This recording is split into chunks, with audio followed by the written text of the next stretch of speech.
Hi, Billy. How are you?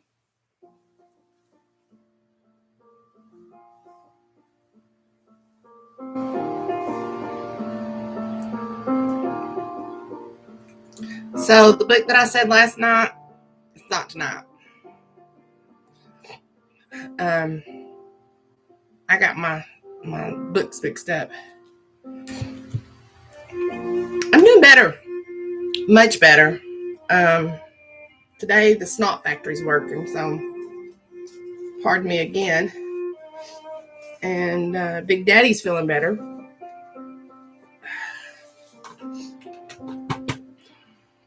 He's feeling a lot better. Hey, Fancy Lou Who?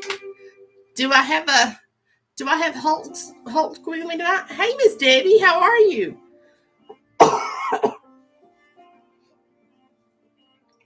Fancy, is Hulk watching tonight?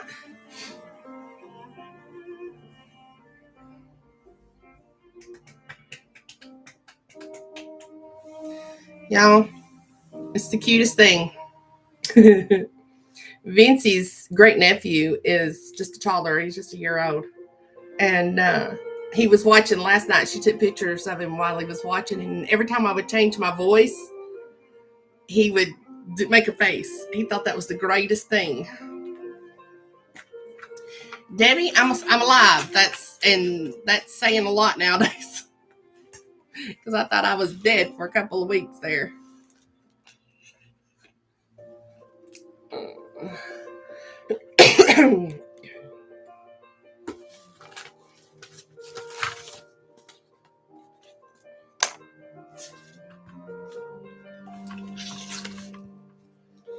Gonna have company here in a little bit. Miss Shelby's gonna be here.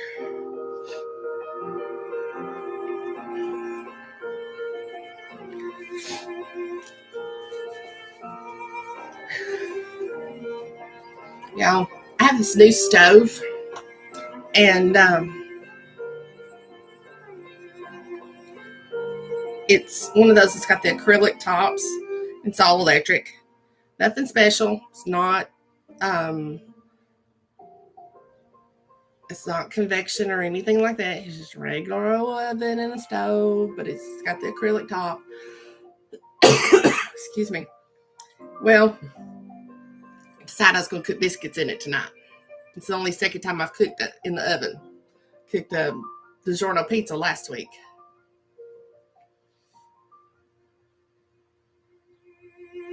And I put my biscuits in about 7:10 or so, and I don't think they're done yet. The weird thing is, let me turn this music down, it's too loud.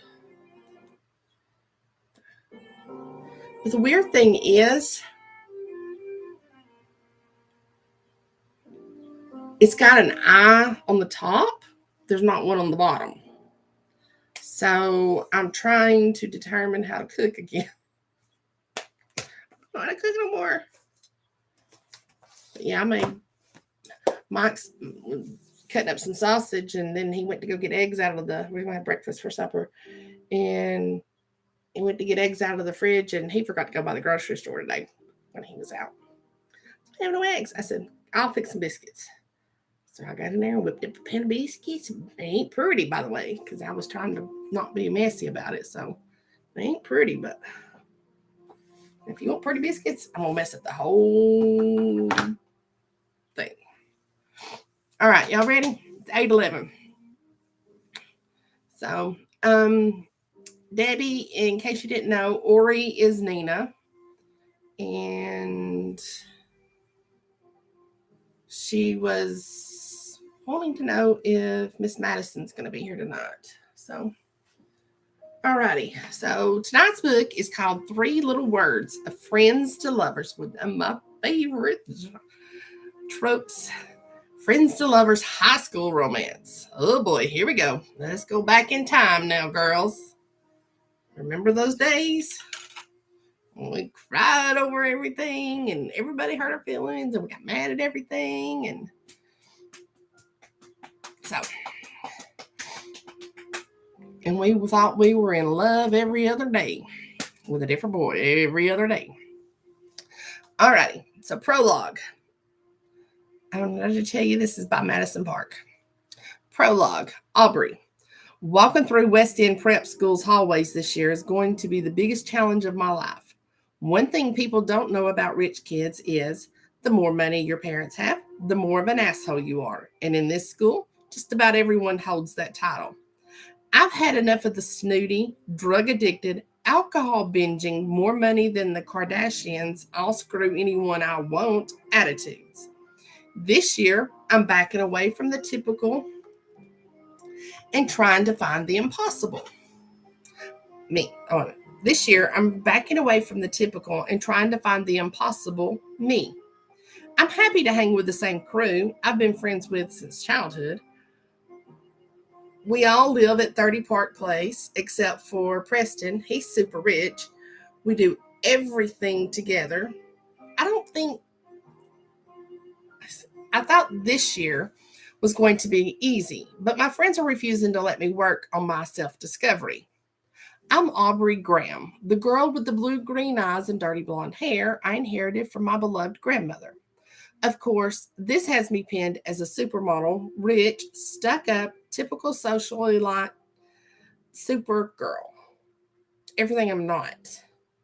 I just want to survive West End Prep this year, graduate, find myself, and maybe fall in love for the first time. There is one little glitch in my self-discovery. This summer in Paris was the best summer I've ever had. Preston, aka Prez, and I connected in a way that I feel supersedes our friendship. Maybe I'm wrong, but I want something more than a friendship. The long walks on the beach, holding hands, watching the sunset, and talking over mimosas in the early morning hours, to me, is the start of a loving relationship. I know I shouldn't confuse our friendship for anything else, but I feel something I've never felt before with him. Preston Castillo is the last person I ever thought I would have feelings for. He's not exactly my knight in shining armor. His preferred...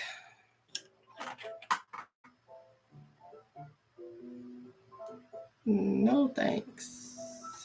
Why would I want you to do that? I'm doing a video. Leave me alone. No computers, y'all. He's not exactly my knight in shining armor. His preferred outfit is a football jersey, and sometimes he isn't even a gentleman.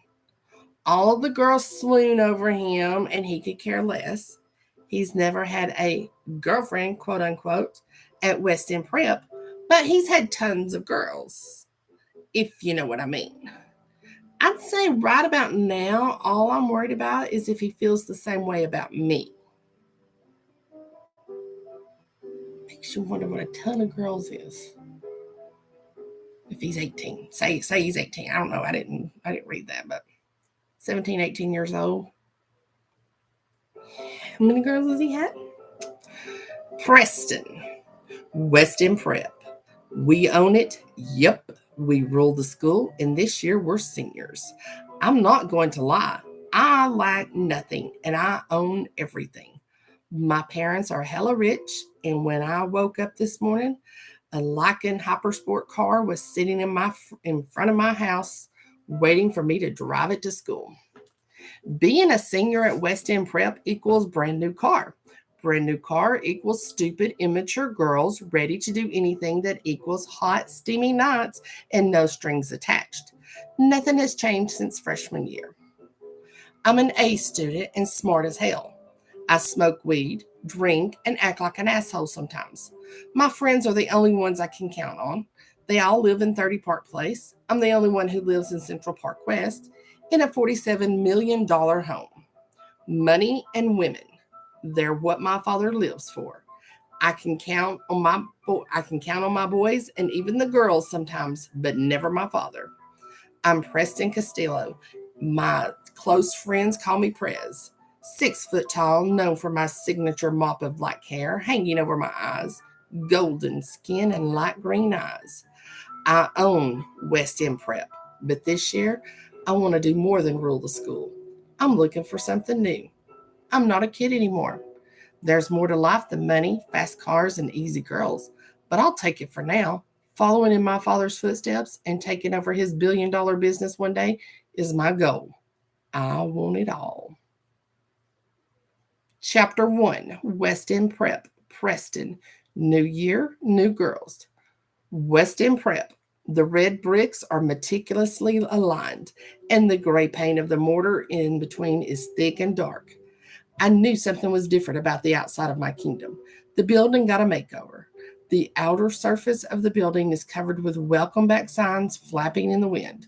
West End Prep has its own parking lot. Super rare in Manhattan, but made for Manhattan's elite West Enders like me.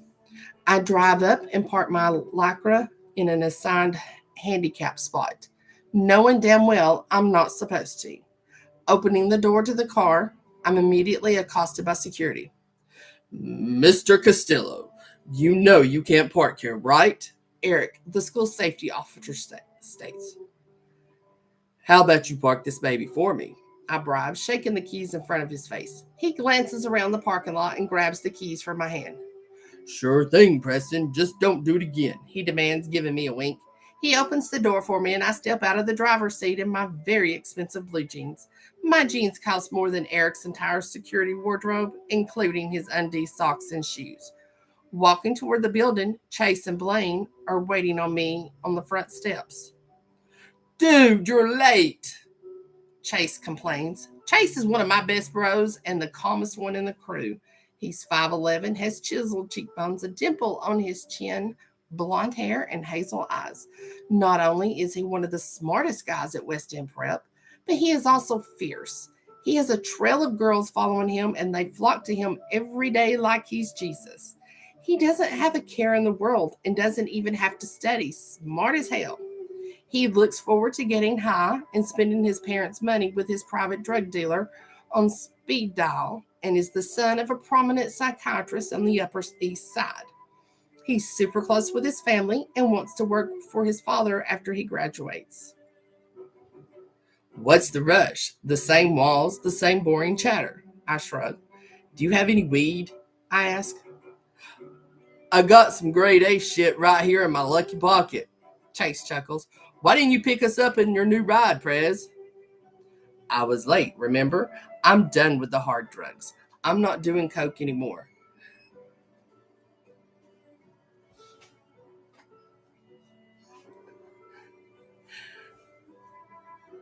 You'll have to clean the bed off. Just throw it over here in a basket somewhere.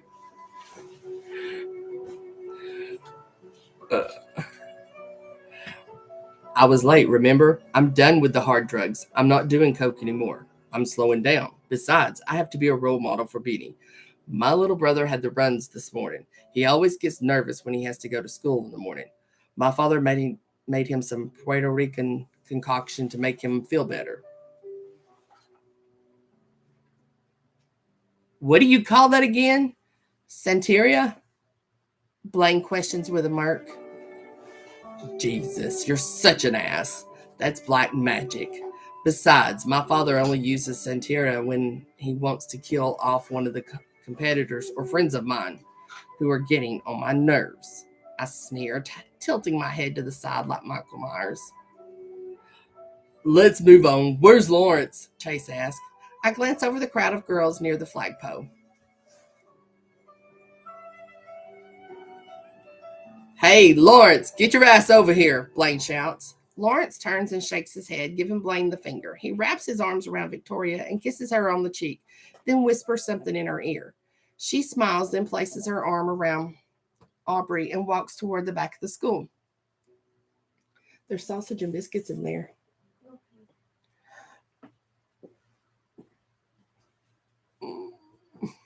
Just leave me too, because I haven't eaten yet either. If the biscuits are done yet.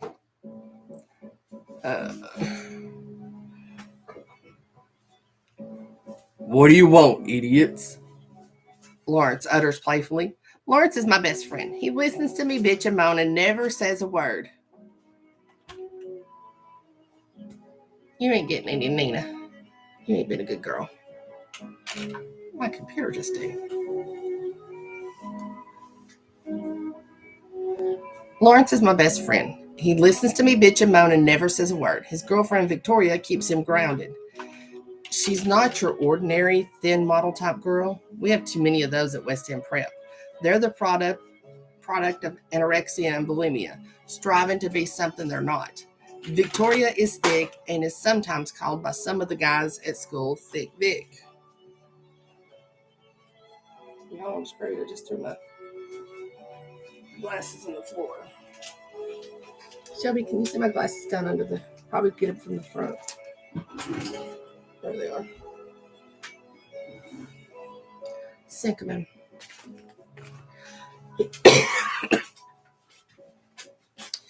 They're the product of anorexia and bulimia, striving to be something they're not. Victoria's thick and sometimes called by some of the guys at school Thick Vic, but I'm not one of those guys. She looks good to me. I'm not into the skeleton look, so she's thick in all the right places. She's also good for Lawrence, so he's good for me. His parents are rich too, and they take me, Blaine, Chase, and the girls to Paris with them every year on vacation. I'm trying to get them to take us to Bora Bora. I need to sleep in one of those huts on the water. I'm sure if I asked my dad, he'd send me there with no problem. I just don't want to go with him and one of his girlfriends. Long story short, my father is filthy rich, owns his own company. Castillo Enterprises is in Puerto Rico, Nina. And he has corporate offices all over the world. He has 1,000,001 girlfriends. Michael Castillo is a cheater, and my mom refuses to leave him. I'm their only son until some chila, as we say, side chick, dropped off Vincent Armando Castillo on our doorstep and turned around and walked away last year. I'm not surprised. My father probably has kids on every continent. Every time I pause, y'all, I'm trying to figure out which voice I had for which character because I got too many going on now. Victoria's looking good this school year. Her hair's longer and her skirts are shorter, Blaine blurts. Lawrence raises an eyebrow at Blaine and smiles. You just saw her a month ago in Paris. Why do you act like we didn't spend the whole summer together, Blaine? He slaps him playfully on the back of his head. And watch yourself, he spits out. It's a compliment, Lawrence. You're so touchy. You know that, right? Shit. I'm sorry. Blaine apologizes, then rolls his eyes into his head. He glances over to the right and his eyes light up. It's Tiffany. I hardly recognize her. She must have cut and dyed her hair yesterday and without making the announcement on social media. She has like 1,000,000 followers on TikTok. Tiffany, is that you? Blaine asks. Are you for real? She snaps. What? Blaine smirks. Every year on the first day of school, you see me and say the same thing, as if something magical happened to me over the summer, she snarls. We spend every summer together, asshat. It's just that every year on the first day of school, you have that strange, distressed, pissed look on your face like you're constipated. I hold in my laughter and turn my face away from Blaine. It's because I see you, Blaine, she barks. Can't you be the person you were in Paris this summer? I didn't spend any time with you in Paris. He chuckles. Exactly. Get away from me, Blaine, she clips. Come on, you know you want me. You look beautiful today, he compliments, grabbing her by the arm. Tiffany lifts her free hand and swings at Blaine, but before she can connect to his cheekbone, Lawrence grabs her by the wrist. Let her go, Blaine. What are you doing? Lawrence asks calmly. We're seniors, not freshmen. Grow up. If you want to bang Tiffany, just ask her already.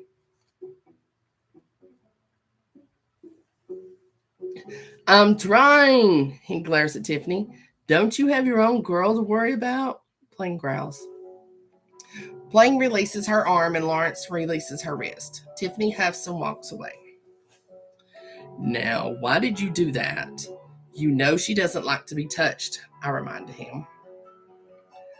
I wasn't trying to hurt her, he replies. That's not the way to get her attention, Blaine. You know what happened to her when she was a kid. You need to chill out, I stress. Just ask her to be your one and only, Chase demands. Chase chuckles, pretending to kiss me. I playfully push him away. We're friends, dickhead, that's why. Blaine clips, grabbing his book bag from the ground and pushing Chase out of the way. We all head into the school building without saying a word. I don't like what Blaine did, putting his hands on Tiffany, but he is known for being an asshole sometimes. So that was just very typical of him. He's had a hard-on for Tiffany since preschool, and he'll never admit it. Aubrey and Victoria show up and catch up with Tiffany at the top of the steps. Victoria immediately makes a U-turn and walks toward us. Hey, what the hell is going on? She barks at Lawrence. Come on, you know Blaine. He's always had a thing for Tiffany, he replies, placing his arm around her waist. I glance over at Aubrey, whose eyes are glued to a book she's reading. We never call her Aubrey. She's known by her best friends as Bree. I stare at her for a moment and admire her presence. I notice she's wearing the Eiffel Tower gold earrings I bought her in Paris. We had spent 3 hours shopping that day, and as we passed this quaint jewelry shop hidden behind a cafe, the earrings in the window caught her eye. She stopped and pointed them out to me, then grabbed my hand and walked away. We headed into the cafe and sat at a table just for two. I'll be right back, I said. Where are you going? We didn't order, she shouted as I exited the cafe. I turned and made my way back to the back of the cafe toward the jewelry store. I didn't think twice about buying her the earrings. They were beautiful, just like her. Hey, Bree, what are you reading? I asked, placing the tips of my fingers underneath her book and wiggling them. Her blue-green eyes appear as she slides the book down from her face. She blinks, specks of blue and green twinkling at me. She lowers the book to her side. Becoming Michelle Obama, she responds, batting her eyelashes at me. I'm being inspired right now. She sighs. It's a new year, Prez, and I'm looking forward to it. What are you up to? She asks. I love when she calls me Prez. The name rolls off her pink, glossy lips so effortlessly. I'm about to respond when I see Helena Bradshaw walking toward me. Tall, gorgeous, pink hair, and huge boobs.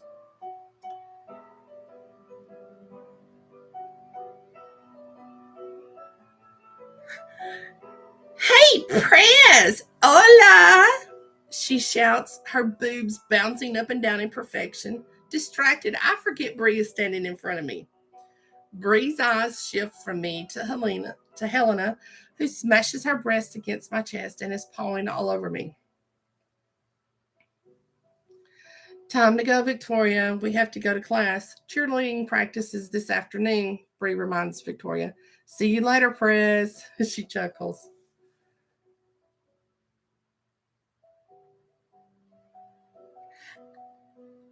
Oh, Prez, Aubrey is right. I have to get going. See you tonight, she asked. I pat her on her curvaceous bottom, her tight blue jeans accentuating her cheeks. Damn, she looks good. Sure thing, I reply, winking at her, then smiling at Bree. She rolls her eyes into her head.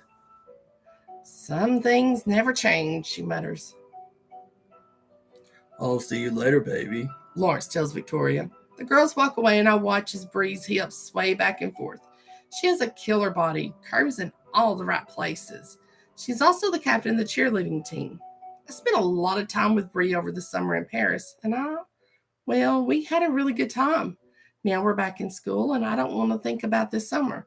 But there was something alluring and attractive about Bree's eyes that I didn't notice until Paris. One look, and I was lost like a puppy, hypnotized by the blue-green hues, reminded me of the springtime. Bright blue skies and the warm green grass beneath my feet. She made me she made me feel things I wasn't used to, but I'm going to ignore those feelings. Bree is not a hit and run. Besides, we're just friends.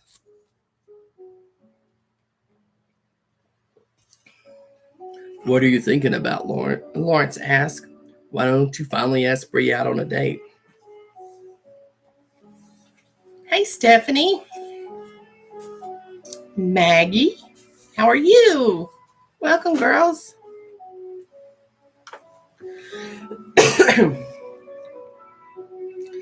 Bree, come on. We've known each other since forever. Besides, I don't ask anyone out on a date. I don't want a girlfriend, and I sure as hell don't want her, I snapped. You're lying. You're so transparent, Prez. I can see your heart beating for her right through your expensive polo shirt. Lawrence purses his lips. This summer in Paris, you were drooling over Bree. You spent the whole summer on Prada Beach with her. You never left her side. What was that all about? Lawrence asked. You're boring me, Lawrence. Have you seen the girls in this school this year? Jaw-dropping action pro. I'm not missing out on that. Can we go to practice now? I clipped. It's the first day, Prez. Let's try going to our classes first. Let's go later.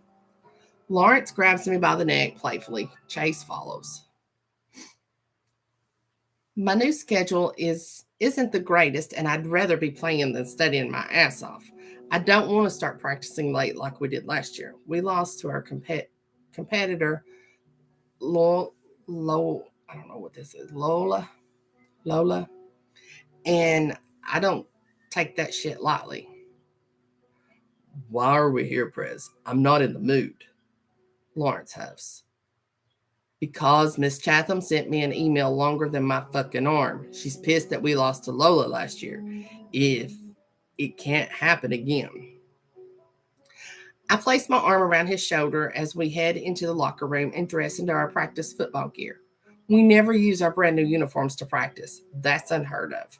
Blaine appeared wearing his lucky red and green shorts. I need a hit, Blaine presses. Chase? Yeah, let's do a hit before practice. That's the smart way to get a heart attack and die right now, Lawrence adds sarcastically. You can get high after practice. I need you asshats to focus, I chuckle. Blaine stands with his hands on his hips, glaring at Lawrence, then turns around and walks away into the lockers. Sometimes Blaine worries me. He likes to sniff the white powder way too much, and he has been out of sorts lately. What's going on with him? Lawrence asked. I'm not sure. He moved into the lower level of my house, but hasn't been there since last week. You need to keep an eye on him, Prez, Chase adds. He's acting a little psychotic. What do I look like? His mother? I snap. He needs help. Maybe this year one of us could help him. Lawrence clips.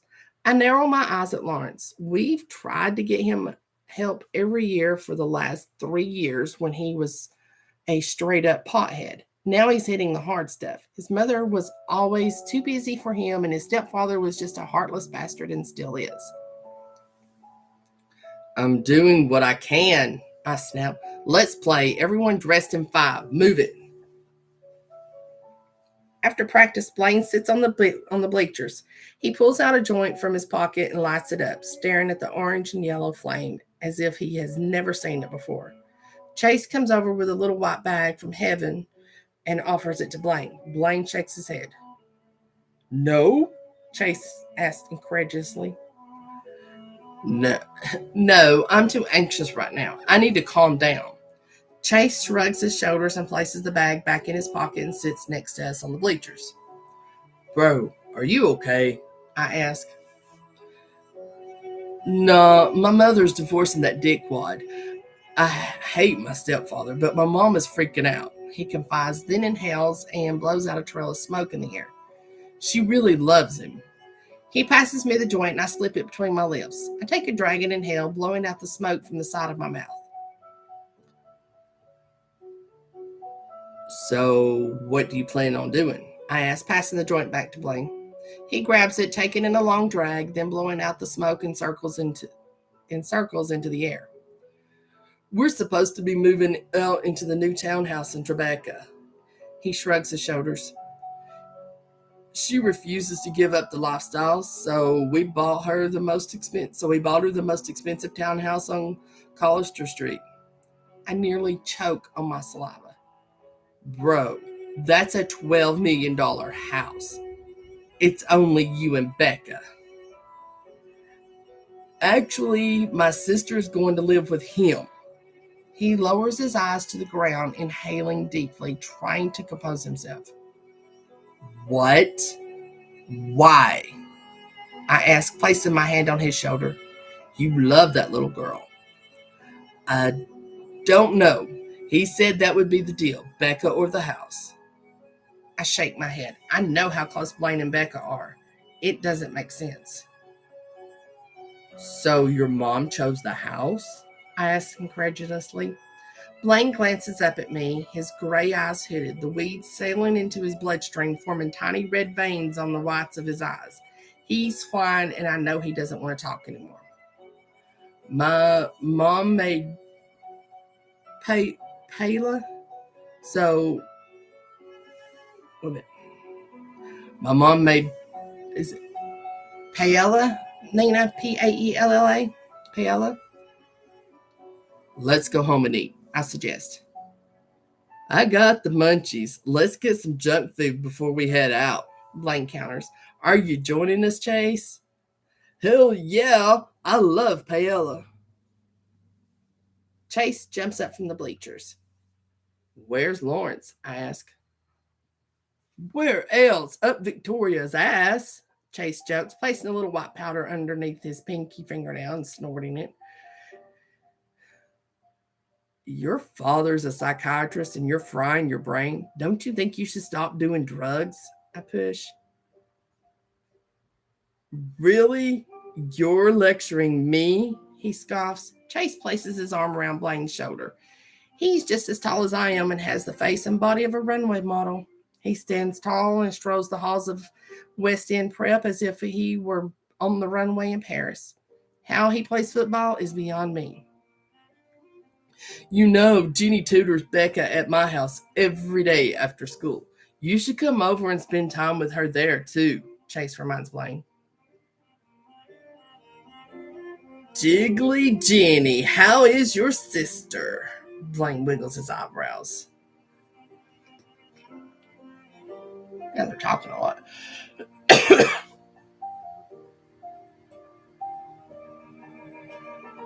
Hey, Angel Rose.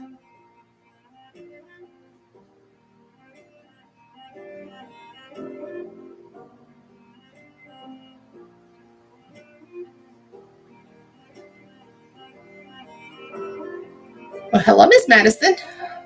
I'm doing well. Better than I have been. You're not funny. Jenny can still tutor Becca. Nothing has to change. Jenny would love the company. I think she has a crush on you. Chase reassures him. I'm sure her dickwad stepfather is still going to let Jenny take care of her. Well, maybe. Chase glances away and shakes his head.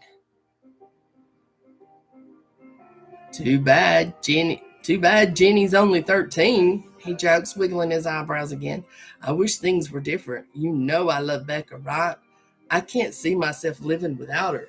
Blaine claims, tears pricking the back of his eyes. I do. Come on, let's go, Chase replies. We head out in my Lycra and drive by Blaine's future home on Collister Street. Damn, bro, what the hell? Can I move in with you? Chase shouts. The townhouse is impeccable, though I don't like the architecture. It resembles a regular city building on the outside. It isn't pleasant on the eye.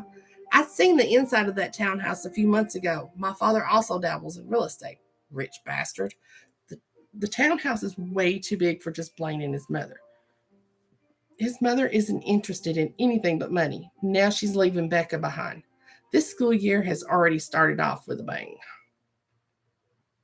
All right, chapter 2. And I'm going to be struggling to get through that. So Chapter 2, Aubrey. I wake up to the sound of the alarm on my iPhone. I press the stop button and roll over on my side. The first day of senior year was nothing like I expected. Everything seemed rushed. My class schedule has all the most difficult classes in the morning, which means the Starbucks across from us better have espresso shots ready for me. I'm not sure why Miss Chatham sent me an email wanting us to start practicing the first day of school. Football season doesn't begin this early. I think it's the fact that Lola beat us last year and our reputation was ruined. She doesn't want that to happen again this year. I was so exhausted yesterday. I wish I was on the beach again in Paris and waking up to the rays of the warm sun hitting me all over my body. My body is tense and I feel anxious, making me want to stay home from school today.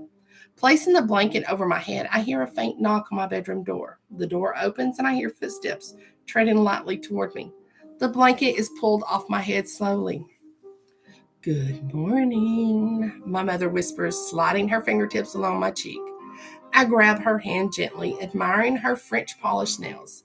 Smiling, I let out a yawn so loud our neighbors can hear it. That's my wake-up call for Victoria. Covering my mouth with my hand, we both giggle. "Sorry, Mom. I was up all last night planning my schedule for school." I sit up in the bed and lean against the headboard. "Schedule?" she asks. If I'm going to intern at Sloan Kettering, I need to have everything in order." My mother sits next to me, gently stroking my hair. "I can't believe you're graduating this year," she says. "Are you sure you want to become a doctor?" "Yes, Mom, a pediatric oncologist. I want to work with pediatric cancer patients." My mother places a strand of my blonde locks behind my ear. Her eyes meet mine, then she kisses the top of my forehead softly. "That's rough, Aubrey. Are you sure?" she presses. "I'm positive, Mom. I believe it's the path God wants me to take." "God? We used to go to church every Sunday. What happened? Why did we stop going?" "I'm not sure, Aubrey. I think your father taking his girlfriend out on Sundays was his priority. We weren't his priority anymore." "Is that your excuse?" I raise an eyebrow. "What's yours?" she snaps back. "I don't have one. I often think about it, though. I say my prayers, and I have faith that one day my prayers will be answered." You are amazing. You know that, right?" She lifts the plastic tiara from my dresser I've had since I was a little girl. "This tiara has always suited you, Aubrey. You're something special and amazing." Not as amazing as you. Not as amazing as you. "I'll be downstairs. Breakfast is ready. Mark is waiting for you." She heads for the door and closes it behind her. I slide off the bed, placing my feet on the floor. I'm exhausted this morning. My cell phone buzzes on my night table. I jump over the bed to grab it. "Hey, Lawrence is picking me up. You need a ride to school?" Victoria asks. "No, Mark is waiting for me. Listen, I'd like to skip practice today. Miss Chatham says she wanted to look at the new cheers we created over the summer." "Skip practice? You? Are you feeling okay? New cheers? What's gotten into Miss Chatham?" "Exactly. You know how she feels about her school losing any competition. New cheers? We did nothing but bask in the sun in Paris. We're screwed." "No, we're not. I got this. I'll practice with the girls, and you do whatever you have to do." "Thanks, Victoria. I'll meet you for lunch." "Can't. Lawrence is meeting up with me. We're going to the new Mexican restaurant across the street. It's Taco Tuesday, remember?" "Well, have fun. I have to get ready. Mark is probably packing his shit to leave me stranded." "See you later." "Later."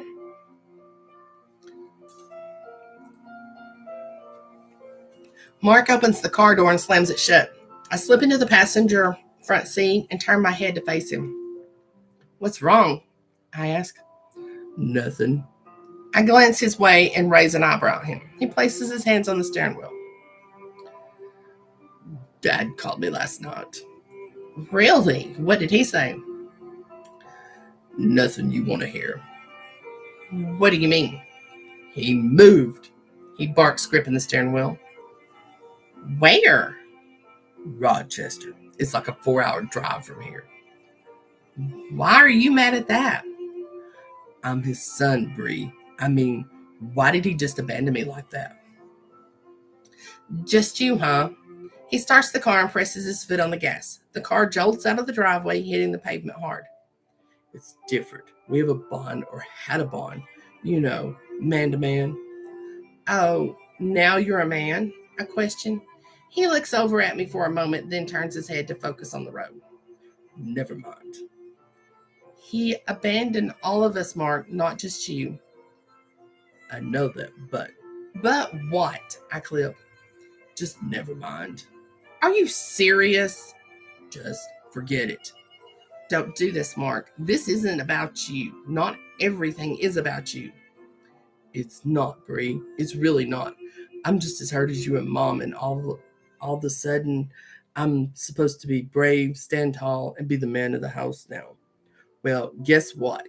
I don't want to be. If Dad was unhappy with Mom, there wasn't anything we could do. Why are you blaming him for moving on with his life?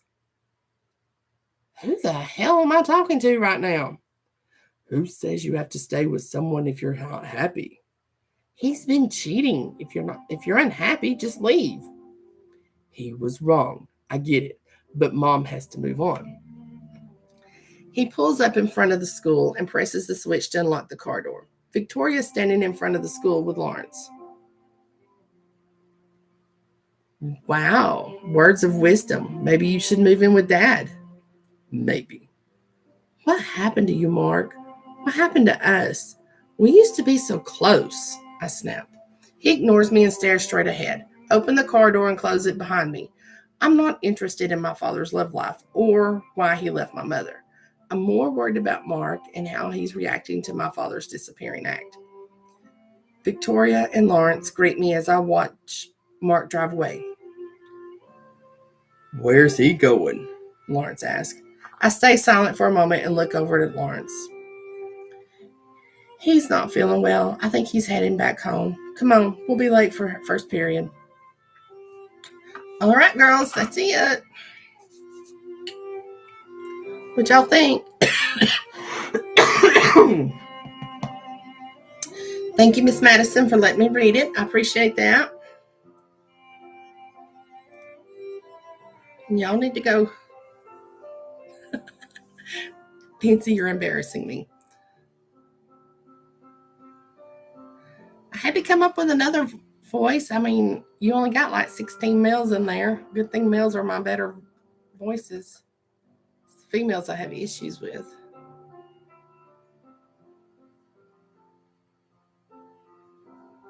Thank you, Miss Maggie.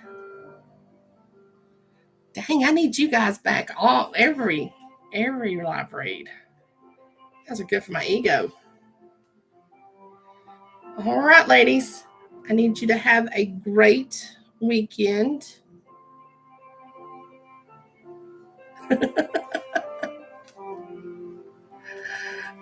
If you think I'm good with while I'm sick, you should send me when I'm not sick, huh?